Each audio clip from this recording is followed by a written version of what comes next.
The events of 1866 left an indelible mark upon Canada, its outlook, and perhaps most importantly, its citizens that lived along the border with the United States. While the initial Fenian incursions had been compelled to withdraw from Canadian soil, the Irishmen and their cause were far from extinguished.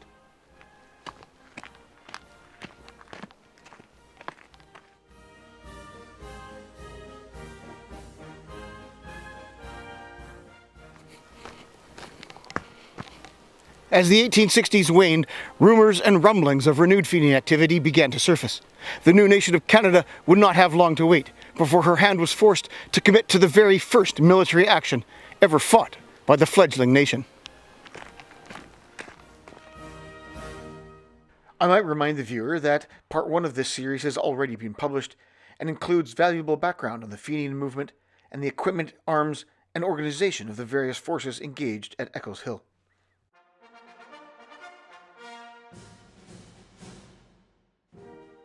Basically, the Fenians were headed for Montreal and to choke off the St. Lawrence, all the commerce on the St. Lawrence, a two-pronged attack, one from Malone, New York, and the one from Franklin, Vermont. And they were going to join up along the way and drive on to Montreal and use Montreal as the bargaining point. Actually, O'Neill really expected the French Canadians to rise up and support him. He expected the Irish living in Canada to rise up and support him. And he expected, if he had successes at Malone and at Eccles Hill, Franklin, that all these other Fenians in the US would come support him. For their attack, the Fenians chose a day that held significant meaning across Canada and indeed the Empire. Matter of fact, the attack was actually supposed to happen on the 24th of May. That was the original Fenian plan, to do it on Queen Victoria's, birthday.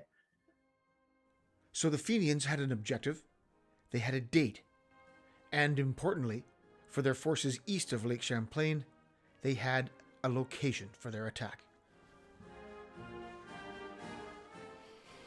As with the examination of any battle, one must always consider the ground. As alluded to in part 1, the eastern townships formed a rural area south and east of Montreal. The terrain was mixed, with open, flat farmland closer to the St. Lawrence, and more hilly, wooded areas closer to the border. Central to the story of Eccles Hill, Missisquoi County lay situated along the border, east of the Richelieu River. Missisquoi was generally a rural county, but did have some key towns and villages which feature in the narrative of Eccles Hill. Pigeon Hill and the village of Frelighsburg were both subject to Fenian occupation in 1866. From Cook's Corner over the Pike River at Cran's Bridge lay the village of Standridge, flanked by Bedford and Dunham. The area around Eccles Hill was certainly a quiet corner of Missisquoi County, save the road which passed through the small collection of farm buildings and crossed into the United States. Now, there was much less forest covering in 1870, but even these modern images can lend clarity to the understanding of the complex nature of the battlefield. As in most battles, the topography of the land played an important role. Eccles Hill, named after a local farming family whose house was in its shadow, rose some 100+ feet above the low ground through which passed the Chickabiddy Creek. This small stream marked the de facto border and was crossed by a small bridge. Today it is somewhat overgrown, but runs in the same course. The border crossing was situated in a low and open piece of ground overlooked on the American side by a distinctive feature some 1,500 yards into Vermont, known as Minister Hill, which rose some 760 feet above sea level. Beyond Minister Hill lay the Vermont town of Franklin. This little village was to become the epicenter for Fenian activities on this particular part of the frontier. The route to the border from Franklin followed a shallow valley, formed by Minister Hill and its approaches to the east and to the west by a low ridge, which terminated overlooking the border. About halfway up this valley lay Hubbard's Corner. This was to become the site of a Fenian camp, at which they issued their arms, ammunition, and clothing the night before the battle. While Minister Hill was too far away to be of any use during the battle, the low ridge to the west, known as Rickard's Hill, would certainly be. This feature would figure prominently in the movements and actions of the Fenians, due to its position opposite Eccles Hill. So we can see how the border crossing was in somewhat of a bowl, with low ground, surrounded by high ground on 3 of 4 sides. Eccles Hill proper had a number of aspects that were to play a pivotal role in the coming battle. Off its eastern side there ran a low spur, the crest of which formed perpendicular to the border road and was covered with large, ancient rocks, along with some fences and such farther down towards the border. Although today the area is completely overgrown, as late as the 1960s, the ground cover was much more representative of that at the time of the battle. In 1870, there was a collection of farms and houses right along the border. The Eccles farm was to the east of the road, with the Vincents to the west. On the American side, the Rickard farm and other buildings were immediately across the Chickabiddy. The southern exposure of Eccles Hill formed a spur as well, though this one was parallel to the road, which was about 100 to 200 yards away to the east. Both of these features would play a critical role in how the Canadian militia and Missisquoi Home Guard would defend the border crossing. Behind Eccles Hill to the north was a fairly flat and in 1870 open piece of ground that the Fenians had used as a campsite in 1866. The men of the 60th, the Home Guard, and those who arrived later used this site for their own similar purposes. As you can see, the campsite was close, yet in dead ground to the border area and to the high ground to the south. It was an excellent spot, affording easy access to the spurs and folds of the ground that dominated the border area from the Canadian side.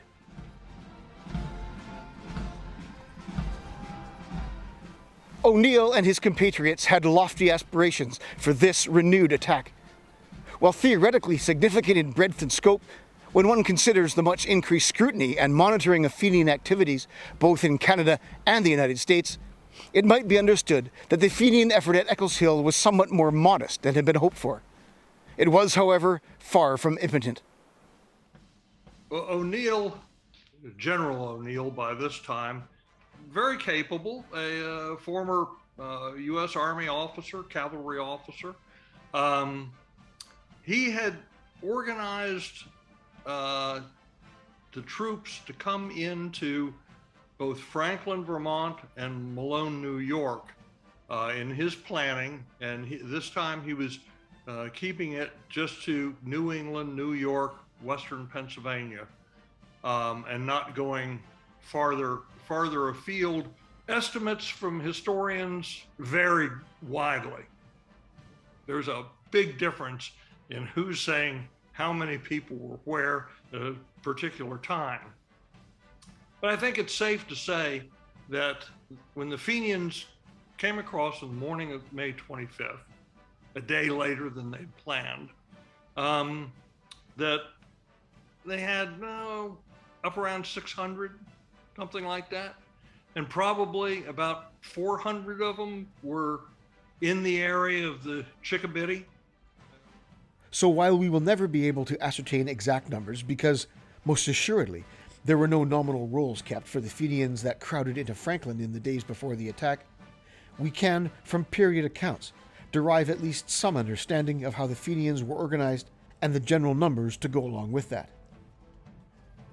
The Fenians were organized into 3 echelons that corresponded to contemporary military practice.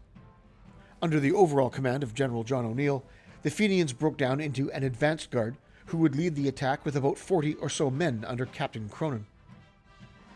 The main body was commanded by Colonel Donnelly and consisted of around 300 to 350 men. A small reserve was kept to guard the camp at Hubbard's Corner and the supplies thereat. In addition, there was a small artillery detachment, which had, by some accounts, 3 small 6-pounder rifled pieces of unknown origin or pattern, but it would seem that only one was used during the battle. Thus, as alluded to by Ken, the Fenian strength at Eccles Hill numbered some 400 to 500 men in all. As alluded to in part 1 of this series, the forces of Canada were formed by the various battalions and units of the militia. The British Regular Army was also still stationed in Canada, and its disciplined and well-trained battalions posted across its provinces. While battalions and companies of the militia had been called out all along the frontier, from Ontario to New Brunswick, we shall examine those that played a role, major or minor, at Eccles Hill. It's important to emphasize that the Canadian troops destined to be engaged at Eccles Hill were not operating in isolation. The rural militia battalions of the townships were called out and generally concentrated in the main villages near the border. The 60th Missisquoi rendezvoused at Stanbridge, while the 52nd Brome from the neighbouring county did so at Frelighsburg. In addition to the men of the local battalions, there were reserves coming from Montreal. A flying column consisting of 1 company each, drawn from the 1st Prince of Wales Rifles, the 3rd Victoria Rifles, the 5th Royal Light Infantry, and the 6th Hochelaga Light Infantry, as well as a troop of the Montreal Cavalry and Artillery, were called out and sent by train to St. John's as tensions rose and the threat of invasion mounted. As we shall see, the Battle of Eccles Hill happened relatively quickly, and not all of these forces reached the border in time. Those that were destined to play an active role in the fighting were as follows. There were 3 parties of the 60th, numbering some 20 to 25 men in each, that arrived at various times on the 25th. A company of the 3rd Victoria Rifles, and No. 1 Troop of the Montreal Cavalry. These militia forces were augmented by the other key unit present at the battle, the Missisquoi Home Guard, known as the Red Sashes. Numbering some 40 men, as previously explained, this was a civilian organization of local Missisquoi men who had bought their own rifles and banded together as an ad hoc civil defense group in the wake of 1866. Finally, at some point in the afternoon of the battle, 2 companies of the 52nd Brome Battalion arrived at Eccles Hill. They were immediately sent to the muster point at Frelighsburg to join the remainder of their battalion. They did not participate in the battle and are included here simply for clarity. The forces all along the frontier were commanded by Lieutenant Colonel Osborne Smith, Deputy Adjutant General, who was in charge of the 5th Military District, that of Montreal. Lieutenant Colonel Chamberlain commanded the 60th Missisquoi Battalion, and at various times held command at Eccles Hill when Osborne Smith was absent with other duties. And famously, of course, Mr. Asa Westover of Dunham commanded the Red Sashes. Though not a military force subject to the conventions and regulations of rank, he and other select men held unofficial rank as captain and lieutenants within the organization.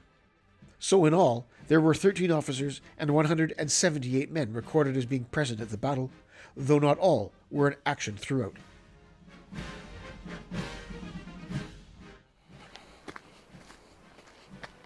In the weeks and months leading up to the attack, the Fenians were busy, particularly with regards to logistics. Their efforts were under much increased scrutiny from both Canadian and United States authorities. Therefore, supplies and arms were kept cached in secret, and these would only be issued on the very eve of battle. For the Canadians, the last few years and months of 1869 in particular had seen repeated mobilizations and callouts as the Fenian threat ebbed and flowed, ever building towards its eventual climax. Towards the end of May, there were sure signs of impending Fenian activity, and once again, the telegrams went out to local officers and commanders to muster their men, issue ammunition, and move to various points along the frontier. Although the Battle of Eccles Hill was fought on the 25th of May, 1870, it might be said that the campaign on the Quebec frontier began in April, when an alarm of impending Fenian attack was raised, resulting in the temporary mobilization of 6,000 men all across Quebec, with over 500 men positioned on the Missisquoi frontier. The militia was stood down on the 29th, and although the attack never materialized, tensions were obviously high. They would rise markedly in the next few weeks. Certainly, the knowledge that something was brewing was well known along the border, but it seemed that the authorities in Montreal and Ottawa had a much harder time believing it. And that's evident in the sense that the actual order to mobilize really didn't materialize until essentially the 23rd, 24th of May, so 1 or 2 days before the Fenians crossed. What still boggles my mind is that the Fenians were able to do what they did. And especially in those days of the communication and the transportation. And it really goes back to the absolute dedication of the Fenians to drop everything at their job, pay for their own transportation at a moment's notice, in 2 days, and don't bring any uniforms, don't bring any guns, because we'll get them to you before the battle. And then you end up in Franklin, Vermont. O'Neill himself had really, after being the hero of the Battle of Ridgeway, I'm afraid that his own view of his own self-importance kind of gotten away, and it clouded his better judgment on what was really accomplishable. By 1870, we had a change of administration. He had former General, now President Grant, and Grant was not a big fan of the Fenians. And he said, we're going to keep a close eye on them. So in order to throw the federal government off and the Canadians, he doesn't even tell his second in command the date that it's going to happen. And so it's a wonderment to me that on the 24th, the day it's supposed to happen, he gets to the battlefield at Eccles Hill, expects to have 3,000 or 4,000 men, and he's really disappointed he's only got a couple hundred. The relative secrecy that had to be imposed on the Fenian mobilization was a definite source of what we might call today the friction of war. This was coupled with the fact that the border existed as a much more symbolic rather than a truly regulatory or political entity as it does today. So this, combined with all the activity and rumor circulating in the local area, it was no wonder that information was getting back to the Canadian side. So people would cross very fluidly and give no thought whatsoever to doing so. So certainly, and not only that, but then the relationships that people on both sides of the border have. And of course, we have to remember that we're talking about Fenians, not necessarily average Americans. And the average American didn't necessarily support the Fenians either. And many of the people on the Canadian side have cousins, uncles, possibly brothers, wherever it may be, on the American side. So, I mean, the information flowed very, very fluidly back and forth. That coupled with the fact that the Fenians really made very little effort to seriously conceal their movements, seemed to make a lot of efforts to conceal their weapons, but not much effort to conceal their movements. Of course, the fact that you have train loads of Irishmen arriving in towns looking for the first pub they can find because they've been on a train for 3 days probably doesn't help the matter all that much.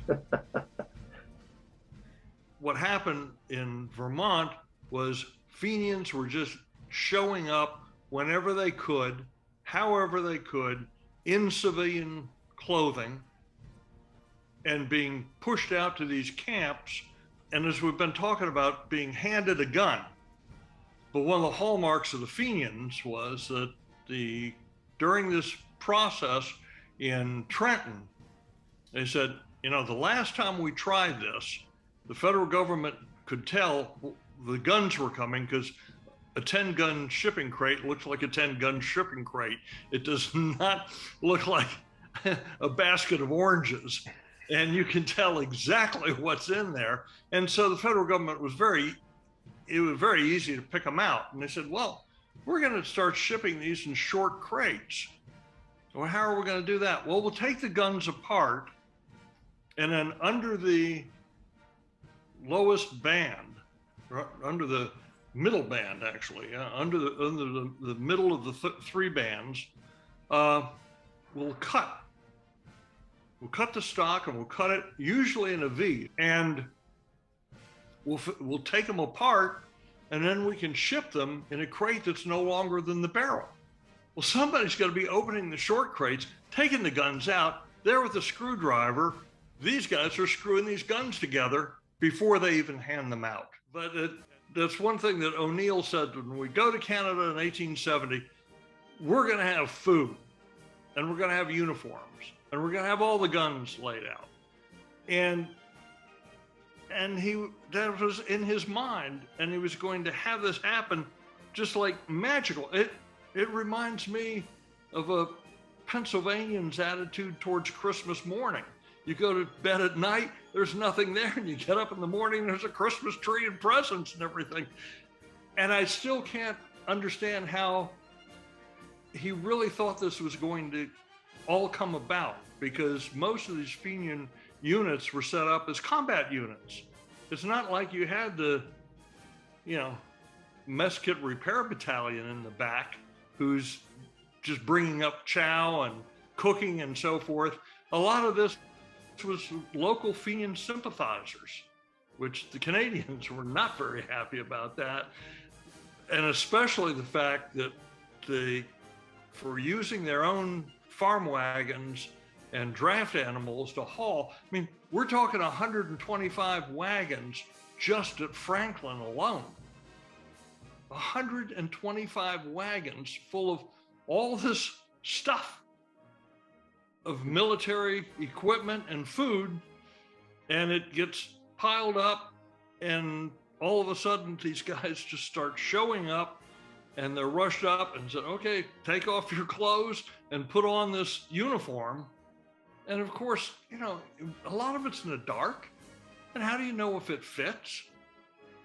You get the little coat, the big coat, the shoes that don't fit, and so forth. And you're being rushed into battle. I mean, it's fairly dicey. But the simple fact was they couldn't concentrate enough men or enough arms and ammunition and supplies and everything else that was required to do so. So O'Neill was forced to delay a day. And of course, you're doing this right out in the open. I mean, once the Fenians begin to actually physically concentrate and gather arms, they're doing it right out in the open at that point. It's difficult for them to hide it when you've got 200 or 300 or 400 men in a small border village unloading wagons of rifles and ammunition. At that point, and at this point, you're less than 24 hours from H-hour.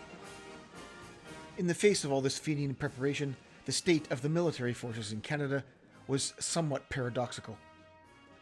While the organization of the militia had generally improved from 1866, the British Army was in the midst of a massive withdrawal from British North America. So by 1870, we were less reliant on British garrisons or more militia from Montreal than we would have been in 1866. We also need to take into account, too, that by 1870, British garrisons are being withdrawn from North America, with the exception of, Halifax and Esquimalt. So the actual number of British troops and British units that were in Canada in 1870 was only half of what it had been in 1866. It was very much reliant on reinforcements of Canadian militia from Montreal and St. John's. The Battle of Eccles Hill would of course involve the Missisquoi Home Guard, and they too had scarcely been idle in making their own preparations. Given the fact that they had the luxury of a very localized focus, their decision-making process could be very timely indeed. Prior to the second invasion in 1870, Westover and Andrew Tenique went to Eccles Hill and figured out where they had a good idea. They had a very good system, and they all had relatives living in the States. They knew everybody. Some of their own people, like Solomon Hunter, had used to live in Franklin, but he was living in Canada, so he was acting as a spy. He was running back and forth across the border and keeping track of the Fenians and their progress. So they knew basically where they were going to be coming through. Basically the same route that they came in 1866. So Westover and Tenique went to that place, chose their positions where they would fire from, and calculated the range and trained at shooting at that range from those same positions. So they were very ready when the Fenians marched across the border. By the 23rd of May, rumors and rumblings turned into evidence. Solomon Hunter, a member of the Red Sashes, received word from the American side that the Fenians were arriving in Franklin. Messages were sent by telegraph to Montreal early in the morning of the 24th to inform the military of these new developments. It would appear that this communication was also sent personally to Colonel Osborne Smith and Colonel Chamberlain. The army apparently absorbed this information but failed to send immediate instructions. Into this ultimately temporary vacuum marched the Missisquoi Home Guard. Word went out, and by 8 o'clock that morning, some 10 to 15 men in their sashes, armed with their Ballards, had assembled at Cook's Corner and were ready to move to the frontier. That morning, further intelligence gathering took place. Hunter volunteered to cross the border yet again and scout for further Fenian activity. Using back roads and tracks, he arrived in the Franklin area, presumably too in the environs of the Fenian camp at Hubbard's Corner. There, he saw the evidence he needed. Returning, he reported to Asa Westover at Cook's Corner. From there, they both proceeded to Frelighsburg to forward their findings to the government. By noon of the 24th, the message had been passed. The answer was perhaps a bit disappointing, with no apparent forthcoming reaction. Orders have not yet been received to the militia to mobilize formally. So the local militia authorities, namely commanding officer of the 60th Battalion, which is Lieutenant Colonel Chamberlain, actually, I won't use the word order or instruct, but highly suggests that the local Home Guard mobilize and take up their positions at Eccles Hill at once, immediately. I mean, it goes beyond saying that they knew that the militia was going to mobilize, but the time it takes for them to mobilize and to get the actual authority to do so may take 12 hours. It may take a day. But in the meantime, the Home Guard, who operate outside of the military construct and are essentially, a group of farmers who through word of mouth will grab their guns and run to a predetermined position at the border. Their ability to react is like this. Like, it's how long does it take us to walk there or ride a horse? That's how quick we can be there. So by the 24th of May, they're already in position. Not bound by the military chain of command and decision-making process, Asa Westover gave instructions to the now 30-plus men at Cook's Corner to move at once to Eccles Hill and take up the positions previously established by him and Andrew Tenike. The red sashes, positioned amongst the rocks and folds of the slopes of Eccles Hill, must have been feeling somewhat pensive. Was this the day that was to be their baptism of fire? Would they be able to hold off the Fenians, who were in unknown but presumably significant numbers? In the afternoon of the 24th, two men by the names of Whitman and Baker crossed the border and appeared before the authorities in Franklin, imploring them to seize the Fenian arms and to prevent the Irishmen from crossing into Canada. There apparently was no appetite or capacity to effect either. It would seem that the fluid border worked both ways. The deployment of Westover's red sashes was indeed known to the locals and presumably to the Fenians as well. The Missisquoi Home Guard spent the whole day of the 24th, Queen Victoria's birthday, watching the border crossing for the Fenians. It was late afternoon by the time the telegram from Colonel Chamberlain arrived, ordering the red sashes into position. It made no matter. They had been there all day and would continue to do so into the night. It had been a very long day, with the red sashes dutifully fulfilling their role at the border crossing. Taking into account the latest information from the scouts, it was determined by Westover to reduce the manning on the position so that some men could retire for food and rest. Most were sent home, leaving a dozen or so men to picket the crossing overnight. The night proved to be anything but dull. At about 10 p.m., a sentry positioned well forward and actually in the United States came running in, reporting that large numbers of Fenians were on the move, north. Hardly had this report been received when two carriages approached the border. They were halted by the picket and questioned by Westover. One was on some sort of personal business, whilst the other seemed to be on a reconnaissance of sorts, but on behalf of what they claimed to be an American policeman. And yet there was to be more activity. Sometime after 1 a.m., a wagon with two men crossed the Chickabiddy. Again, the picket halted them, and when they too were questioned by Westover, their Fenian involvement became apparent. In their task of reporting to General O'Neill, they had become lost, blundering down the wrong road and into Canada. The men were immediately made prisoner, and later that morning were escorted to Cook's Corner, where their militia were gathering, and thence on to Stanbridge. Word arrived at Eccles Hill that most assuredly was welcomed by the men of the Red Sashes. Help was on its way. Men of the 60th Missisquoi Battalion were moving to Eccles Hill and would arrive later in the morning. The militia had finally acted. Lieutenant Colonel Chamberlain sent forward to Eccles Hill orders for a tentative action. With scant information and no idea of true Fenian numbers, the initial scheme had the Red Sashes initiate contact and block the Fenian advance as they could, then fall back to Cran's Bridge on the Pike River, where they would be met by the 60th Battalion and establish a more robust defensive position. As it was, this was not necessary, as moving south, the first contingent of the 60th, 21 men under Lieutenant Baker, arrived at Eccles Hill at 4 a.m.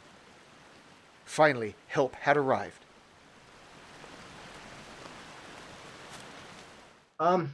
Essentially, the 60th arrive on the field, like the initial arrival is before daylight on the 25th, and more men trickle in throughout the morning. A couple of hours later, another similar party under Captain Bacchus arrived, bringing militia numbers at Eccles Hill to near 50 men.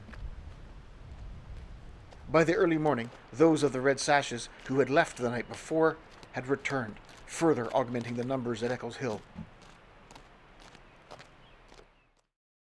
It took some time for senior leadership to arrive. Lieutenant Colonel Osborne Smith and Lieutenant Colonel Chamberlain had come from Montreal and arrived on the ground sometime after 10 a.m. on the 25th. There had been no Fenian aggression as of yet, but defensive arrangements had not been fully developed. Smith and Chamberlain immediately took stock. By late morning, there were some 40 men of the Red Sashes and near 50 men of the 60th Battalion on the ground. Assessing correctly that although the position at Eccles Hill was sound, and the ground to the east was generally open and observable, the ground to the west near Pigeon Hill was much closer country, and could provide cover for Fenian flanking movements. Smith tasked 12 men to form a picket on the right flank to provide early warning of any such move. Now, the available references are somewhat vague, and sometimes even contradictory, but in looking at the available accounts, the position by late morning looked something like this. The Home Guard, a lot of people believe that the Home Guard were shooting from the top of the hill at Eccles Hill. There's not the top, but midway up the hill, about 300 to 400 yards. But I've read the accounts from both sides, from the Fenians where they were getting fired from, the shooting, the shots were coming in from their left, which was due west, and talking about the Home Guard deciding to take the lower ground.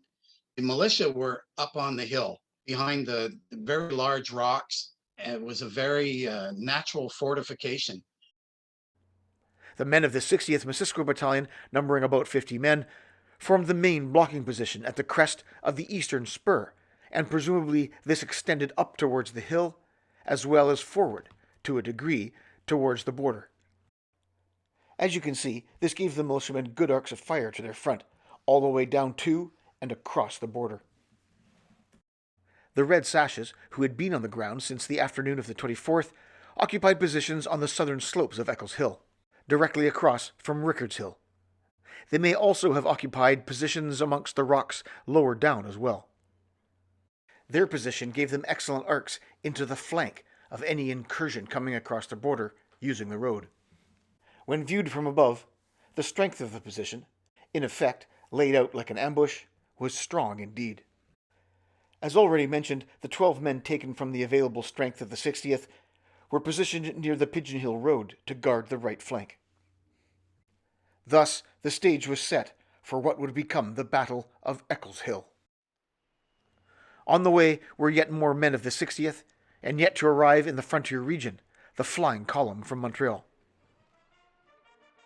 The Fenians, by this time, had not made any indication of an attack per se, but it would seem that they had advanced from their camp at Hubbard's Corner and sent parties of men to occupy Rickards Hill. Certainly any military mind would understand the value of such a move. Satisfied with local arrangements, and with the whole frontier to contend with, Smith and his staff officers left Eccles Hill in command of Lieutenant Colonel Chamberlain. Now perhaps some mention of things military here. No force acting on the defensive and thus tied to a specific piece of ground can simply stay in place in full, indefinitely. Men will need rest, food, and relief. In modern terms, we might call it routine in defense, as elements rotate between manning the fighting positions, resting in a safe area, or eating and attending to other administrative matters. Without the direct threat of a Fenian attack, this is just what Colonel Chamberlain did. Leaving only a portion of his available forces on the position, he allowed a fairly significant part to come off the position and attend to their eating arrangements. Both the Missisquoi Home Guard and the 60th had very little in the way of supporting elements to assist them. Any, in fact. All were entirely dependent on local support from neighboring farms. The Holdens, who farmed the land to the east of Eccles Hill, opened their doors and did what they could to feed the hungry men. Undoubtedly happy to do so, the arrangements were far from ideal, as the distances involved were in the neighborhood of 1.5 miles round trip. It is perhaps a military axiom, or maybe just Murphy's Law, pardon the pun, that battle will occur precisely at the wrong time and with little notice. This is exactly what happened at Eccles Hill. There were just 14 men of the 60th on the position, and perhaps only slightly more from the Red Sashes, when the sentries began calling out that they could see movement across the border of what appeared to them to be a significant number of Fenians advancing. Throats dried and sights were checked as the opening moves of the Battle of Eccles Hill began. This brings us to the end of Part 2. In Part 3, the battle in earnest begins. The quiet border rages with the sounds of musketry and shouts of men as the Red Sashes and men of the 60th Battalion defend their homes and province in the face of the Fenian foe. The utmost of thanks must of course be extended to the Eccles Hill team. Ken, Ross, Lorne, and Branco have all contributed their time and considerable expertise to create this hugely involved project. If you'd like to view British Muzzleloaders and many other channels in an ad-free environment, free from the content restraints of YouTube and other platforms, then I might suggest you head on over to History of Weapons and War, where you can subscribe and find this channel and many like it, presented as they should be, all in one place. If you'd like to support the channel, please stop by our Patreon page. The link is in the description below. For more information on projects and updates between videos, follow us on our Facebook page.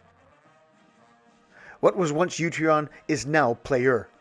It still remains a good alternative to YouTube and Patreon, as those platforms have become rather troublesome for content as found on this channel. May I suggest following British Muzzleloaders there as well.